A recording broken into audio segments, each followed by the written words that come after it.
এবারে ভোট প্রচারের ময়দানে শাসক বিরোধী সব দলের প্রার্থীরা সকাল থেকে রাত ক্যাম্পেইন, জনসভা থেকে কর্মী সভা, একের পর এক কর্মসূচির মাঝে কি খাচ্ছেন প্রার্থীরা? ফিট অ্যান্ড ফাইন থাকতে ক্যান্ডিডেটদের পাতে থাকছে কোন খাবার? খোঁজ নিল TV9 বাংলা।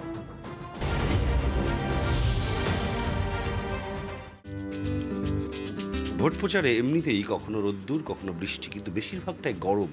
তাই গরমের মধ্যে ভোট প্রচারে প্রার্থীদেরও নিজেদের ডায়েট সম্পর্কে অনেক বেশি সচেতন থাকতে হচ্ছে। একটা রুটি আর একটা ডিম খেয়ে বাড়ি থেকে বেরোয়, চা খেয়ে, তারপরে প্রচার করে এসে দুপুরবেলায় ভাত খেয়ে যা অ্যাজ ইউজুয়াল কোর্সে যা থাকে, যেদিন রোববার আমাদের একটু মাংস হয় খাই, এইসব আর কি। অন্য দিনগুলোতে মাছ থাকে বা অন্যান্য জিনিস থাকে। না, আমি অ্যাকচুয়ালি বাড়িতে যা খাই, বাইরে আমি কোথাও কিছু খাই না, শুধু চাই, শুধু চা, অন্য কিচ্ছু না।